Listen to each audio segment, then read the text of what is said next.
Bangladesh premier league Chittagong ভেন্যুতে একটা হটকারী সিদ্ধান্ত আজকে বাংলাদেশ ক্রিকেট কন্ট্রোল বোর্ড নিয়ে চট্টগ্রামবাসীকে যেভাবে অবজ্ঞা করেছে তার প্রতিবাদে আজকের এই তাৎক্ষণিক মানববন্ধন সমাবেশে উপস্থিত শ্রমিক খসরু এখানে উপস্থিত চট্টগ্রামে দীর্ঘ বছর ধরে যারা এই ক্রীড়াকে জিয়ে রেখেছেন সম্মানিত শাহউদ্দিন শামীম ভাই এখানে আছেন, এখানে হাফিজ ভাই আছেন, এখানে আমিন ভাই আছেন, এখানে হাসান ভাই আছেন, এখানে জাহাঙ্গীর ভাই আছেন, এখানে অনেক নেতৃবৃন্দ যারা ক্রীড়ার সাথে দীর্ঘদিন ধরে যুক্ত।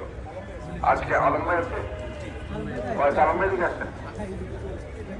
আজকে এখানে আলম ভাই হচ্ছে আসলে বিভাগীয় যে সাগরিকা মানে হচ্ছে দীর্ঘদিন ধরে সেখানে খেলা চালিয়েছেন।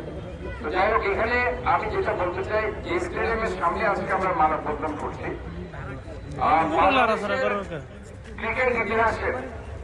আমি বলবো 2005 সালে বাংলাদেশের বিরুদ্ধে যে জিম্বাবুয়ের টেস্ট বিজয়, প্রথম টেস্ট বিজয় এই চট্টগ্রামের এমএআজ স্টেডিয়াম থেকে বাংলাদেশের সাথে এটা ইতিহাসের পাতায় লিখে আছে।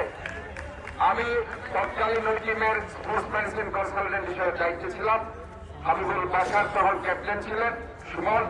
কাজে এই স্মৃতিটা ঝলঝল করছে এখনো সেই 2005 সালে, যদিও সেটা 20 সাল আগের কথা।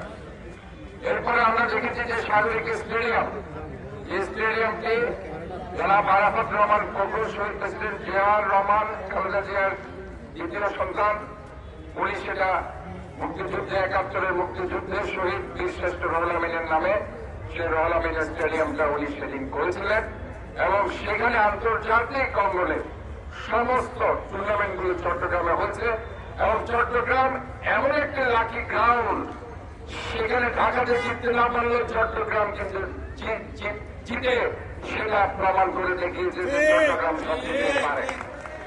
এবং চট্টগ্রাম থেকে উঠে যদি আপনারা দেখেন যত খেলোয়াড় তৈরি হয়েছে বাংলাদেশ দলের বেশ কয়েকজন ক্যাপ্টেন এই চট্টগ্রামের এই খেলোয়াড় এবং এই চট্টগ্রামের মাঠ থেকে তারা তৈরি হয়েছে, যার কারণে আমি মেয়র হওয়ার পর বলেছি 41টি ওয়ার্ডে 41টি খেলার মাঠ আমি করে দেব এবং ইতিমধ্যে 11টি খেলার মাঠ প্রায় শেষের দিকে, আরো খেলার মাঠের কাজ চলছে। আমি আপনাদেরকে বলতে চাই, যেভাবে বাংলাদেশ ফুটবল ফেডারেশন এই মাঠটি দখল করতে চেয়েছিল, আমরা তাদেরকে সেই দখল দায়িত্ব থেকে